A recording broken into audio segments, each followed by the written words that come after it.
नम्रता और साथी सद्दाम हमारे साथ में जुड़े हुए हैं। आप सभी का स्वागत है। अखबारों की सुर्खियों में अगर चर्चा की जाए तो आधी आबादी को लेकर जो सौगात बीजेपी सरकार ने दी है, इसकी चर्चा काफी हो रही है क्योंकि मोदी की गारंटी एक और पूरी हुई है। और अखिलेश जैसे में अगर देखा जाए तो इस योजना को लेकर तमाम बातें कही जा रही थी। आवेदन लिए गए, आवेदन के बाद स्क्रूटनी हुई, स्क्रूटनी में भी काफी कम आवेदन ही यहाँ पे हटाए गए थे। इस योजना को लेकर जमीनी तौर पर महिलाओं में किस तरह का उत्साह देखने को मिल रहा है? जी, महिलाओं में तो अभूतपूर्व उत्साह है। ये तो जब चुनावी घोषणा पत्र में शामिल किया गया था, उसी समय से ही महिलाओं के अंदर उत्साह इसके प्रति दिख रहा था और इसी का परिणाम रहा कि प्रचंड बहुमत और सीट के साथ भाजपा ने प्रदेश में सरकार बनाई है। तो निश्चित रूप से महिलाओं में इस योजना को लेकर के अभूतपूर्व उत्साह है और कल जब ये कार्यक्रम आयोजन किया गया और इस योजना की शुरुआत की गई तो जगह जगह आयोजन किए गए और बड़ी संख्या में वहां पर महिलाओं की उपस्थिति ने बताया कि इस योजना को लेकर के महिलाओं के मन में क्या है। वहां पर जो उत्साह महिलाओं के अंदर दिखा और इस योजना के प्रति, मोदी की गारंटी के प्रति जो उनके भाव दिखे, वो निश्चित रूप से भाजपा के लिए एक पहलू दिखा रहा है। इसमें भाजपा को आने वाले चुनाव में निश्चित रूप से कुछ न कुछ अतिरिक्त लाभ मिलने की संभावना है।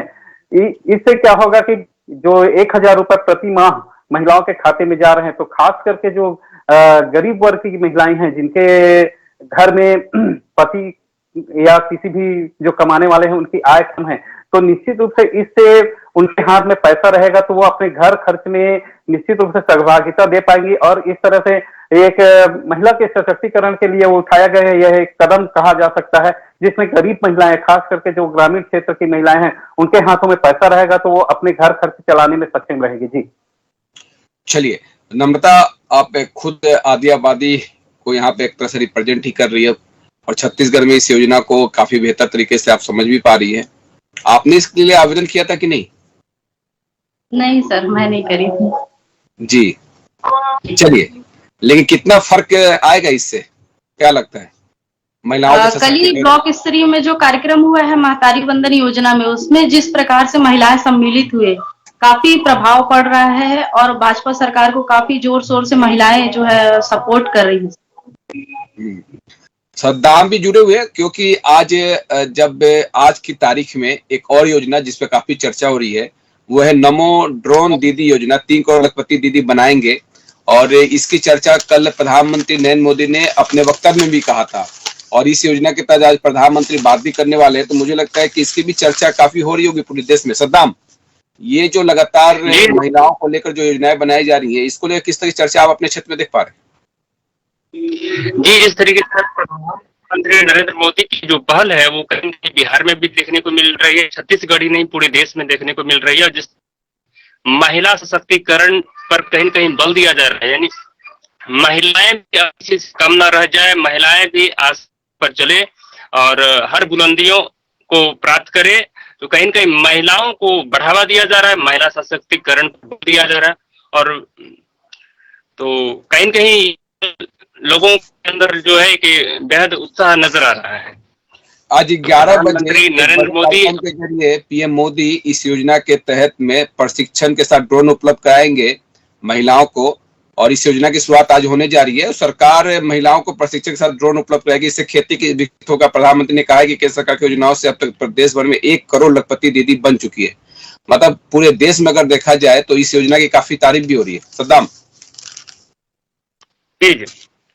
जिस तरीके से मंतारी योजना, जैसे मध्य प्रदेश की अगर बात कर लें, छत्तीसगढ़ की बात कर लें, तो कहीं न कहीं प्रधानमंत्री नरेंद्र मोदी जैसा वादा किए थे, पूर्व से जो वादा किए थे उस वादे पे कहीं न कहीं खड़े उतरते नजर आ रहे हैं और लोगों के अंदर जो है आने वाले लोकसभा चुनाव को लेकर भी कहीं न कहीं लोगों के अंदर एक उत्साह है, एक नई ऊर्जा का संचार हो रहा है और लगातार योजनाएं की बोझा आ रही है और प्रधानमंत्री भी लगातार दौरे पर हैं और बिहार के दौरे पर भी आए थे। बिहार के बेतिया, पश्चिम चंपारण की धरती पर भी आए थे, वहां पर भी उन्होंने भारी परियोजनाओं का उद्घाटन किए हैं और इससे बिहार ही नहीं बल्कि अन्य राज्यों में जो है प्रधानमंत्री नरेंद्र मोदी के प्रति जो रुझान लोगों को देखने को मिल रहा है, उससे कहीं कहीं इससे लोकसभा चुनाव को जोड़कर देखा जा रहा है और एक विशेष माहौल बना हुआ है प्रधानमंत्री नरेंद्र मोदी और एनडीए गठबंधन के प्रति जो लोगों का जो झुकाव देखने को मिला है, एक बेहतर नजारा देखने को मिल रहा है इसमें। चलिए। और लगातार केंद्रीय मंत्री जी केंद्रीय मंत्री जी दौरे पर हैं। बिहार ही नहीं, छत्तीसगढ़ हो, भोपाल हो, अदर स्टेट में भी लगातार उनका दौरा देखने को मिल रहा है। अभी फिलहाल जो ताजा मामला निकल कर आ रहा है वो सीट शेयरिंग का मामला जो है लगातार सुर्खियां बटोर रही है। और इधर बिहार की 40 लोकसभा सीटों पर भी जो है समीकरण अभी तक सुलझा नहीं है। और वहीं अगर बात कर लें बिहार के 40 लोकसभा सीटों पर भी, तो इंडिया गठबंधन और एनडीए तो तमाम जो बैठकें हों, पटना से दिल्ली तक लगातार बैठकें चल रही है। बिहार के डिप्टी सीएम सम्राट चौधरी, विजय सिन्हा, सीएम नीतीश कुमार, प्रधानमंत्री नरेंद्र मोदी लगातार अपने मजबूत दावेदार को तलाश रहे हैं कि आखिर चुनावी मैदान में किन्हें उतारा जाए। जिस तरीके से प्रधानमंत्री नरेंद्र की योजनाएं हैं जो धरातल पर लोगों को पहुंचाने का काम किया जा रहा है, इससे कहीं न कहीं वाकई मजबूत दावेदार को ढूंढने की तलाश जारी है। वहीं बिहार के 40 लोकसभा सीटों में फिलहाल मौजूदा हालात में सीट शेयरिंग का जो मामला निकलकर सामने आया है, तो इसमें एनडीए के खाते में बिहार से 15, जदयू और भाजपा के खाते में 17 और लोजपा के 2 गुट, जिसमें कि चिराग पासवान की जो मांगे थी कि 6+1 यानी कि 6 लोकसभा चाहिए और 1 राज्यसभा चाहिए, जिसमें 5 पर बात बनती दिख रही है। वही लोजपा के गुट यानी कि पशुपति पारस हाजीपुर लोकसभा सीट पर अब तक अड़े हुए हैं। अब अभी तक इसका कारिक जो मांग है वो अभी तक पूरी नहीं हो पाई है। आखिरकार यह वक्त बताएगा कि कौन मजबूत दावेदार होंगे। और खगड़िया में भी कहीं न कहीं तूल पकड़ता जा रहा है कि आखिरकार इन तमाम फॉर्मूले को लेकर जो है लोगों के अंदर हलचलें चल रही है कि आखिर कौन मजबूत उम्मीदवार होंगे, एनडीए की तरफ से कौन बनेंगे और इंडिया गठबंधन की तरफ से कौन उम्मीदवार खड़े होंगे। इधर महबूब अली कैसर जो अब तक एनडीए के उम्मीदवार हैं, एनडीए के सांसद हैं, तो उनकी भी लगातार चर्चाएं हो रही है कि कहीं न कहीं टेंशन बढ़ी हुई है कि लोजपा के 2 गुट, जिसमें चिराग पासवान 6+1 की मांग रखे थे, 6 लोकसभा चाहिए और 1 राज्यसभा चाहिए, जिसमें फिलहाल 5 पर तो सहमत बन चुका है। बताया जा रहा है कि 5 लोकसभा पर चिराग पासवान का जादू चल गया है, पर 1 राज्यसभा जो है वो चुनाव के बाद देखा जाएगा। और वही पशुपति पारस थे कि वो हाजीपुर से चुनाव लड़ेंगे।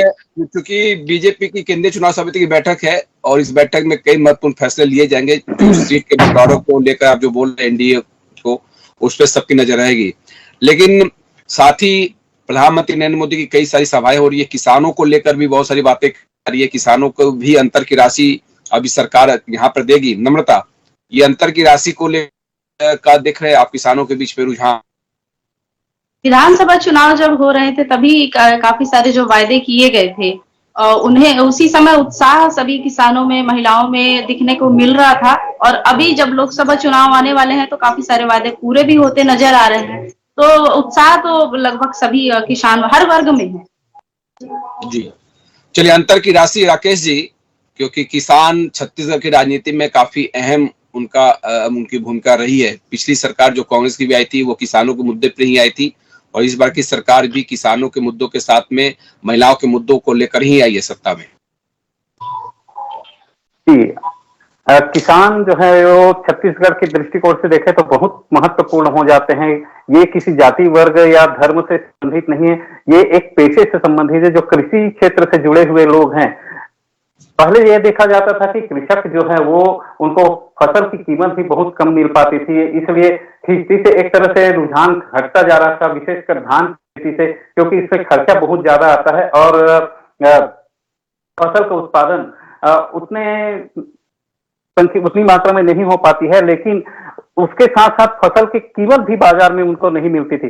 लेकिन जैसे जैसे सरकार ने समर्थन मूल्य को बढ़ाया है और उसके बाद फिर पिछली कांग्रेस सरकार ने जब 2500 किया और उसके बाद फिर अब भाजपा की सरकार जब 3100 की राशि में धान खरीदी कर रही है, तो निश्चित रूप से किसानों के अंदर इस खेती के प्रति एक प्रकार का उत्साह फिर से पैदा हुआ है और खेती में रबी के साथ साथ खरीफ फसल में भी धान की खेती की जा रही है।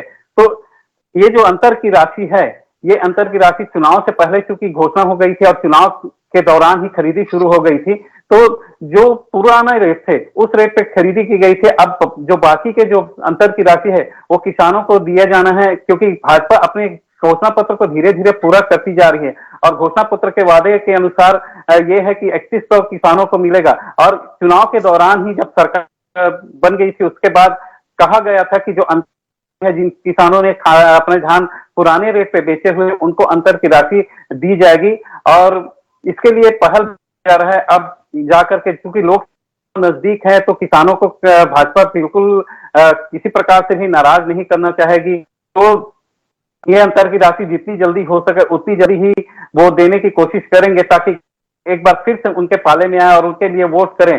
रही बात की, तो किसान जो है वो पिछले 2 साल के जो बोनस उनके नहीं दिए गए थे उसकी वजह से कहीं ना कहीं नाराज थे और भाजपा को सरकार से हटा करके कांग्रेस को लाई थी। लेकिन भाजपा ने अपने इस घोषणा पत्र में उन 2 सालों के जो बकाया बोनस थे उनको भी शामिल किया और किसानों के लिए समर्थन मूल्य को 3100 रुपया किया। तो इनसे भाजपा को फायदा हुआ। तो इसे देखते हुए किसानों के जो वोट बैंक है उनको देखते हुए भाजपा चाहेगी कि जितनी जल्दी हो सके अंतर की राशि किसानों के खाते में जाए। जी चलिए, सद्दाम, कुछ स्थानीय खबर जिसमें आप चर्चा करना चाहेंगे?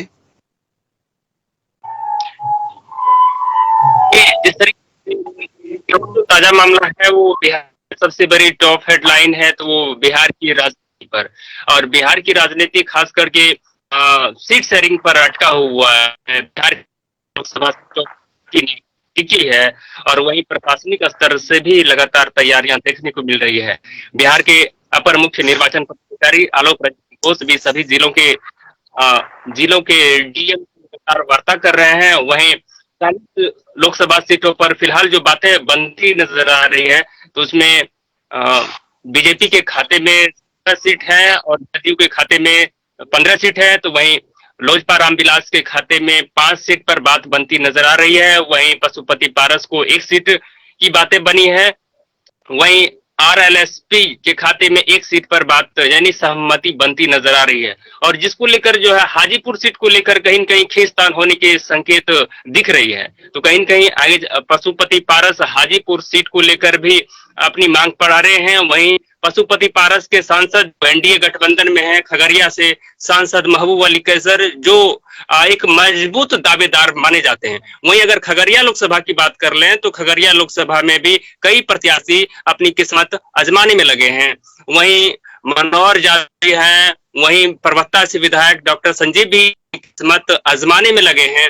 वहीं बताया जाता है कि पशुपति पारस के जो सांसद महबूब अली कैसर जो लगातार 5 सालों में केंद्र सरकार की जो परियोजनाएं थी, प्रधानमंत्री नरेंद्र मोदी के द्वारा जो अमृत भारत रेलवे स्टेशन के तहत जो योजनाएं पहुंची तो शायद उनके कार्यकाल में पहुंचा है।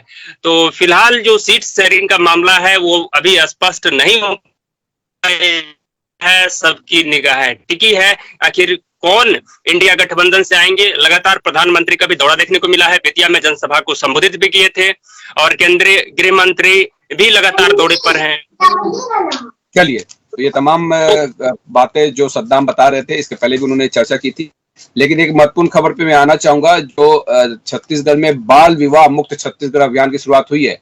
नम्रता, क्या बाल विवाह को लेकर जो छत्तीसगढ़ में स्थिति है जिसको लेकर आज जिसकी काफी चर्चा हो रही है, मुख्यमंत्री विष्णुदेव साय ने भी शपथ दिलाई कि बाल विवाह मुक्त छत्तीसगढ़ बनाना है। नम्रता जी, कल जैसा कि सभी ने शपथ लिया कि बाल विवाह को बंद कराना है और सजग रहेंगे इसके लिए, सभी अपनी उपस्थिति दिखाएंगे, एक्टिव रहेंगे। जैसा कि बाल विवाह शहरों में तो नहीं कह सकते, ग्रामीण क्षेत्रों में अभी भी चल रहे हैं, जिनकी खबर मिलने पे ही उन्हें रोका जा सकता है, इसीलिए। जी चलिए, तो बाल विवाह को नम्रता काफी महत्वपूर्ण जानकारी दे रही थी। मेरी आवाज पहुंच पा रही है नम्रता? जी, कुछ स्थानीय खबर जिस पर आप चर्चा करना चाहेंगी?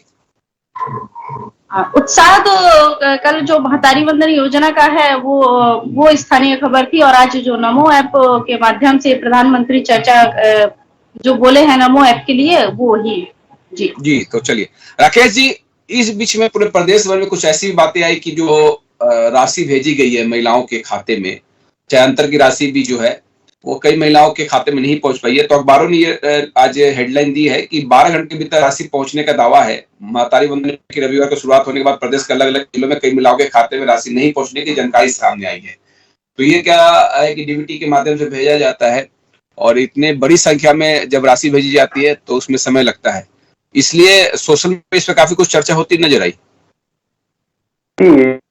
कारण हो सकते हैं कि राशि जो है वो खाते में क्यों नहीं पहुंची है। कभी कभी खाते तो दे दिए गए रहते हैं लेकिन केवाईसी नहीं हुआ रहता है, या फिर खाते में ट्रांजेक्शन नहीं होने की वजह से खाता ब्लॉक कर दिया गया रहता है, यह भी एक कारण हो सकता है। और जैसा कि आपने कहा कि बड़ी संख्या में लगभग 17,12,600 महिलाओं के खाते में राशि अंतरित की गई है, तो ये इतने बड़े ट्रांजेक्शन को पूरा भेजने में और करने में निश्चित रूप से कुछ समय लगेगा। तो इस वजह से हो सकता है कि जो राशि है वो एक दिन बाद ही आए, लेकिन निश्चित रूप से जो मोदी की गारंटी है वो सरकार के द्वारा पूरी की जा रही है। तो जब राशि अंतरित कर दी गई है तो देर सवेर ही सही, आज नहीं तो कल वो खाते में राशि जाएगी ही जाएगी, इससे किसी प्रकार का कोई फर्क नहीं पड़ेगा। जी चलिए, कुछ स्थानीय खबर रखें जी जिस पर आप चर्चा करना चाहें। हाँ, आज एक दैनिक भास्कर की एक खबर है जिसमें ये बताया गया है कि जो होटल हैं उसमें बार संचालित किया जा रहा है। तो जी, बार के लिए लाइसेंस की आवश्यकता होती है। तो बिलासपुर में 20 जो हैं वो लाइसेंसी बार हैं, लेकिन बड़े बड़े जो होटल है वहां पर भी बार की सुविधा दी जा रही है। इसमें कहीं न कहीं आबकारी विभाग के अधिकारियों और कर्मचारियों की मिली भगत होने की वजह से ये बार संचालित हो रहे हैं और बिल किसी और चीज का दिया जाता है और सामान कुछ और परोसा जा रहा है। मतलब कहने का यह है कि जो शराब है और बिल जूस का दिया जा रहा है, तो इस तरह से जो शराब है वो बिना लाइसेंस के चलाया जा रहा है। तो इसमें कहीं ना कहीं आबकारी विभाग कटघरे में खड़ा हो रहा है। तो ये एक बड़ी खबर है जो दैनिक भास्कर ने लगाई है। जी, तो तमाम खबरों पे हमने चर्चा की। चलते चलते आज जो खबर जिसपे सबकी नजर बनी रहेगी वो खबरें कल निश्चित तौर पे हेडलाइन बनेगी, क्योंकि आज नमो ड्रोन दीदी योजना की शुरुआत होने वाली। 3 करोड़ लखपति दीदी बनाएंगे। प्रधानमंत्री आज इस योजना के जरिए महिलाओं से बातचीत भी करेंगे और कल उन्होंने आग्रह भी किया था कि सभी कार्यक्रम से जुड़े माध्यमों से। वहीं भाजपा की केंद्रीय चुनाव समिति की बैठक आज है जिसमें लोकसभा प्रत्याशियों को लेकर इसमें चर्चा होनी है, जिसमें बिहार में खासतौर पर चर्चा होगी। इस पर काफी विस्तार से चर्चा की, क्योंकि छत्तीसगढ़ की 11 सीटों पे लोकसभा प्रत्याशियों की यहाँ पे घोषणा कर दी गई है। कांग्रेस ने भी कुछ सीटों पर घोषणा की है, बाकी सीटों पर भी अभी मंथन चल रहा है। और साथ ही 13 अतिरिक्त न्यायाधीश बने अस्थायी जज, ये भी खबर काफी प्रमुखता से है। और अफीम की खेती पर की सीआईडी को अनुशंसा, अफीम की खेती पर की सीआईडी को अनुशंसा। नई दिल्ली स्थित नारकोटिक्स कंट्रोल ब्यूरो मुख्यालय ने झारखंड में अफीम की खेती को सैटेलाइट इमेज निकाली है।